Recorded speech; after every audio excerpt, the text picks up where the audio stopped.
인류의 역사에서 가장 흥미로운 순간들은 우리가 당연하게 여기던 것들이 완전히 뒤집히는 순간이었습니다.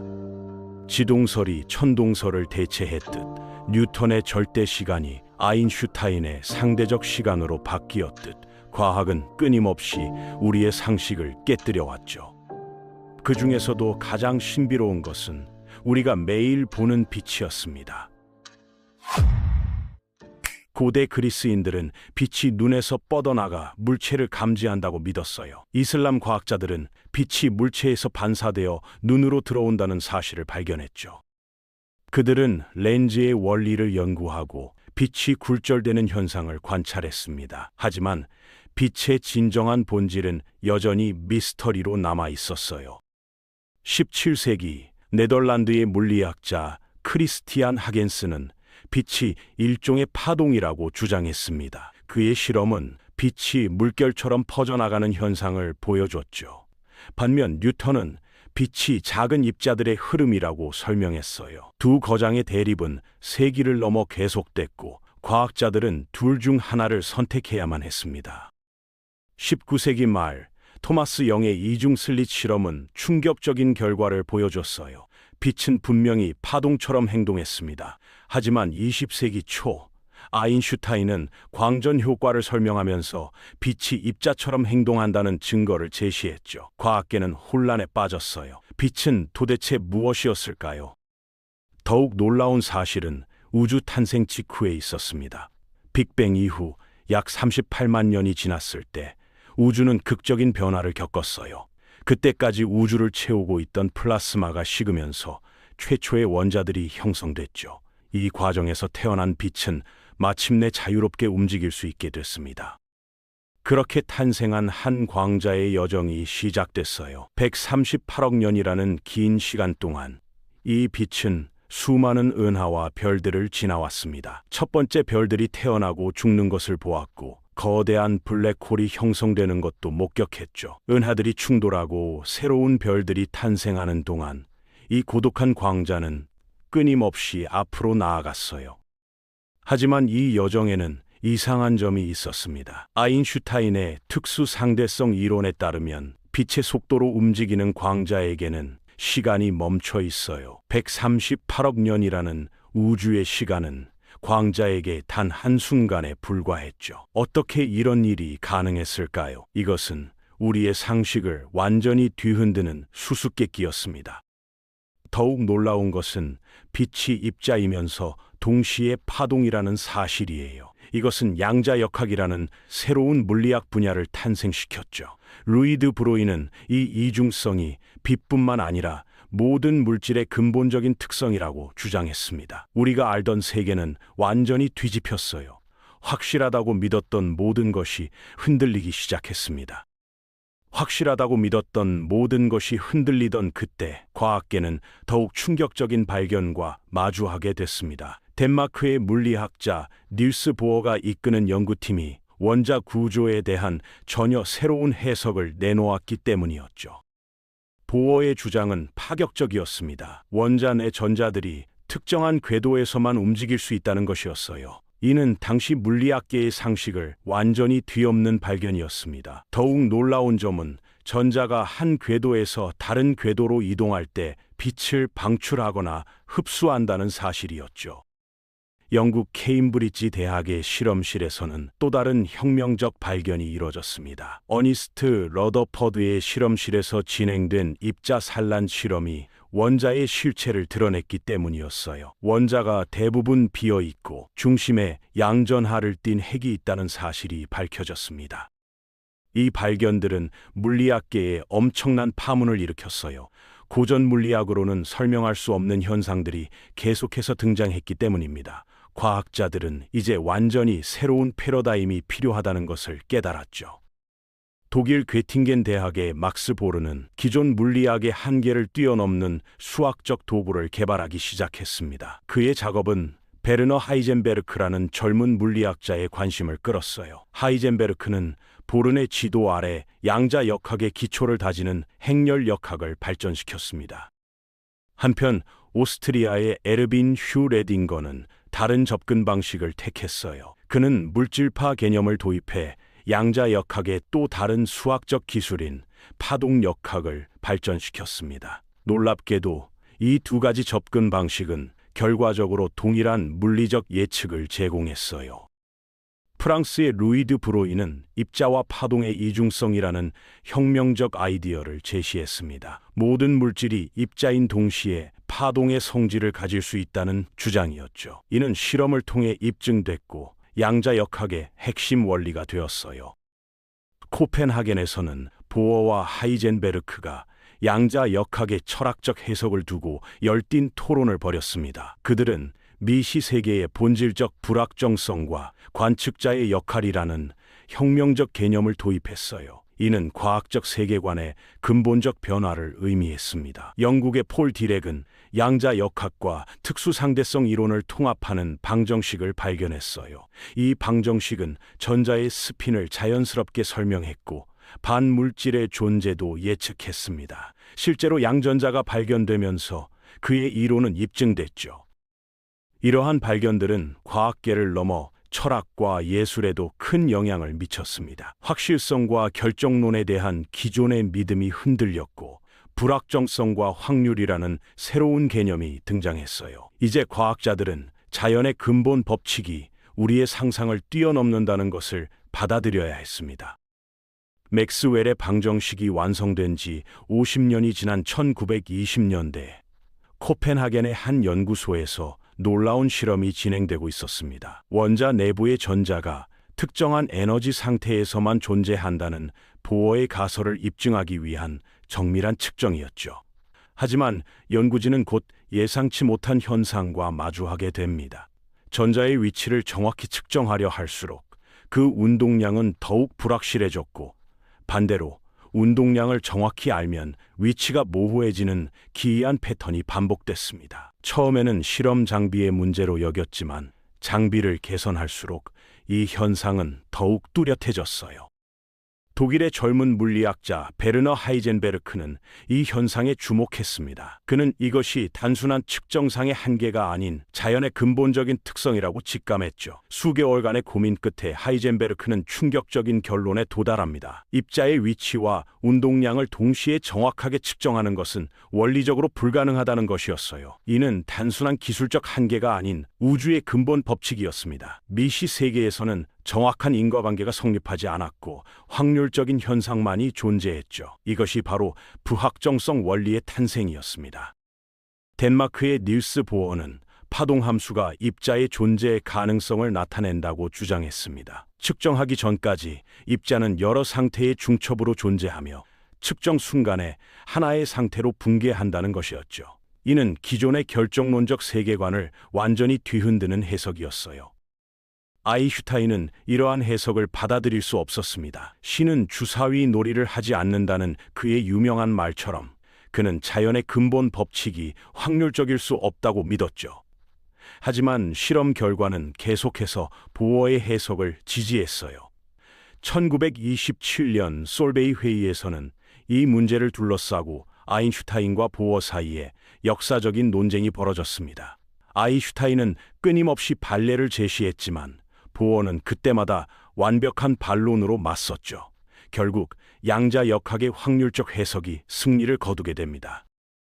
이제 과학계는 완전히 새로운 패러다임을 받아들여야 했습니다. 뉴턴 이후 300년간 이어져 온 결정론적 세계관이 무너지고 확률과 불확실성이 지배하는 양자 세계가 열린 것이죠. 이는 단순한 과학 이론의 변화를 넘어 인류의 자연관을 근본적으로 바꾸는 혁명이었어요. 관측소의 전등이 희미하게 깜빡였습니다. 밤샘 근무를 서던 연구원들은 처음에 이를 단순한 전기 계통의 문제로 여겼습니다. 하지만 곧이어 관측 장비들이 이상한 신호를 보내기 시작했고 연구실 전체가 긴장감에 휩싸였습니다. 첨단 검출기에 포착된 것은 전례 없는 수준의 우주 방사선이었습니다. 관측 소장이 긴급히 호출되었고 세계 각국의 천체 물리학자들에게 즉시 연락이 취해졌습니다. 수십 년간 축적된 데이터베이스를 검토해봐도 이런 패턴은 존재하지 않았습니다.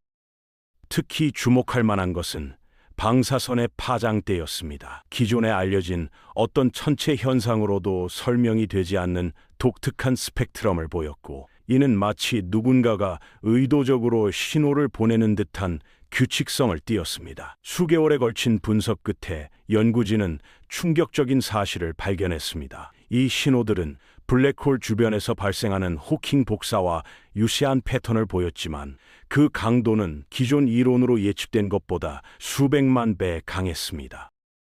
세계 물리학계는 발칵 뒤집혔습니다. 양자역학의 기본 원리부터 상대성 이론까지 현대 물리학의 근간을 이루는 여러 이론들이 도전받기 시작했습니다. 특히 빛의 이중성에 관한 기존의 해석이 완전히 새로운 국면을 맞이했습니다. 캘리포니아 공과대학의 연구팀은 이 현상이 우주의 거대 구조와 관련이 있을 것이라 추측했습니다. 우주의 거시적 구조와 양자역학적 현상이 예상치 못한 방식으로 연결되어 있다는 가설이 제기되었습니다. 한편 유럽 입자물리연구소는 대형 강입자 가속기의 가동을 임시 중단하고 모든 연구 역량을 이 새로운 현상 규명에 집중했습니다. 입자물리학자들은 이 신호가 기존에 알려지지 않은 새로운 기본 입자의 존재를 암시할 수 있다고 보았습니다. 도쿄 대학의 연구진은 더욱 파격적인 해석을 내놓았습니다. 이 현상이 평행 우주와의 상호작용일 가능성을 제기한 것입니다. 양자역학의 다세계 해석이 실제로 증명될 수 있는 순간이 다가오고 있었습니다. 연구가 진행될수록 더욱 미스터리한 사실들이 드러났습니다. 신호의 발생 지점이 시간에 따라 이동하는 것처럼 보였고, 이는 마치 거대한 천체가 움직이는 것 같은 패턴을 그렸습니다. 하지만 그 속도는 빛의 속도를 훨씬 뛰어넘는 것이었습니다. 물리학계는 완전히 새로운 패러다임을 마주하게 되었습니다. 더 이상 기존의 이론 체계로는 설명할 수 없는 현상들이 속속 발견되었고, 새로운 물리학이 필요하다는 목소리가 높아졌습니다. 연구진들은 밤낮 없이 데이터를 분석하고 새로운 이론을 수립하는 데 매진했습니다. 한편 관측소 한 켠에서는 전혀 다른 양상의 실험이 진행되고 있었습니다. 촌도체 연구팀이 극저온 챔버에서 새로운 현상을 발견한 것이죠. 영하 270도의 극한 환경에서 전자들이 예상치 못한 패턴을 그리기 시작했어요. 연구팀장 김영수 박사는 즉시 모든 측정 장비를 재점검했습니다. 오류일 수도 있다는 의심 때문이었죠. 하지만 데이터는 분명했어요. 전자들이 마치 서로 약속이라도 한 듯 동일한 궤적을 그리며 움직이고 있었습니다. 실험실 온도를 0.1도씩 올리면서 현상을 관찰했어요. 영하 268도에서 처음으로 미세한 변화가 감지됐습니다. 전자들의 집단 움직임이 조금씩 불규칙해지기 시작한 거죠. 영하 265도에 이르자 완전히 무질서한 상태로 돌아갔어요. 이 발견은 양자역학 분야에 새로운 빛을 던졌습니다. 극저온에서 전자들이 보이는 집단 양자 현상은 기존 이론으로는 설명할 수 없었어요. 연구팀은 밤을 새워가며 이론을 수정하고 가설을 세웠지만 매번 한계에 부딪혔습니다. 3주 후 스위스 제네바에서 열린 국제물리학회의에서 이 연구 결과가 발표됐어요. 전 세계 물리학자들은 경악을 금치 못했습니다. 일본 도쿄대학의 다나카 교수는 즉석에서 공동 연구를 제안했고, 독일 막스 플랑크 연구소에서도 협력 의사를 전해왔어요.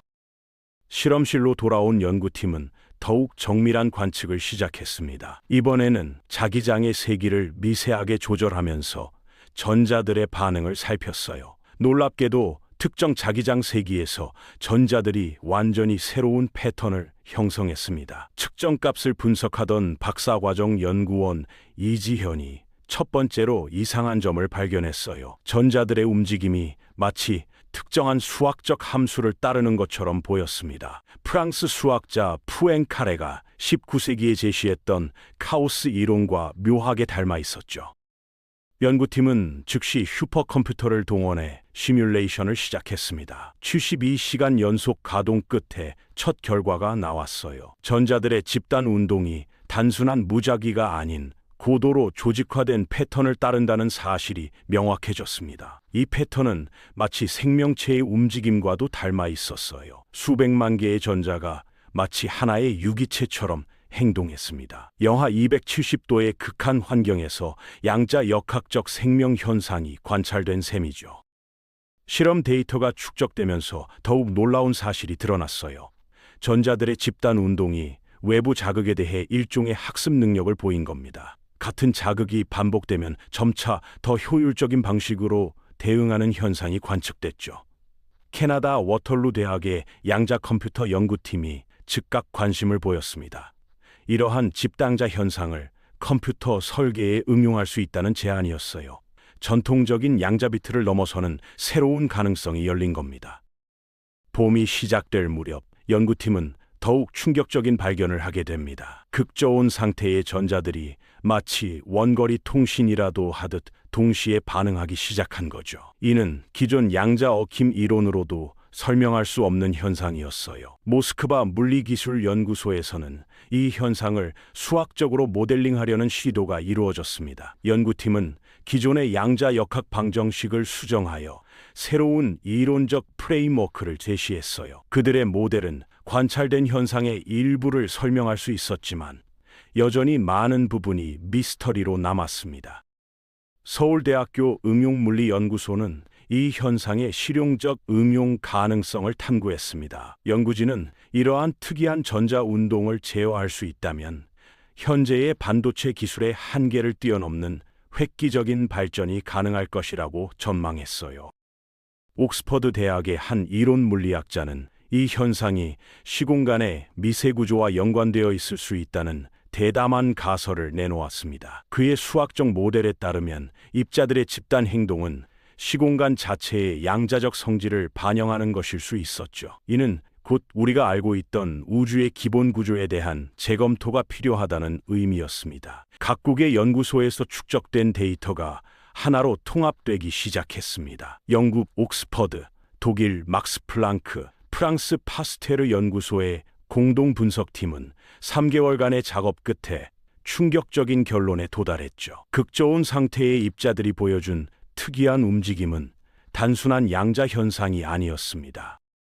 분석팀은 이 현상이 시공간의 가장 미세한 수준에서 발생하는 완전히 새로운 형태의 상호작용임을 밝혀냈어요. 입자들은 마치 거미줄처럼 얽혀있는 네트워크를 형성했고 이 네트워크를 통해 정보가 순식간에 전달되었습니다. 더욱 놀라운 점은 이 정보 전달이 빛의 속도라는 물리학의 절대적 한계를 뛰어넘는다는 사실이었죠. 스위스 제네바의 입자물리연구소에서는 즉시 후속 실험에 착수했습니다. 연구진은 양자 얽힘 상태의 입자들을 더욱 정밀하게 관찰했고 예상을 뛰어넘는 결과를 얻었어요. 입자들은 마치 하나의 거대한 유기체처럼 움직였고 그 패턴은 기존 물리 법칙으로는 설명할 수 없었습니다.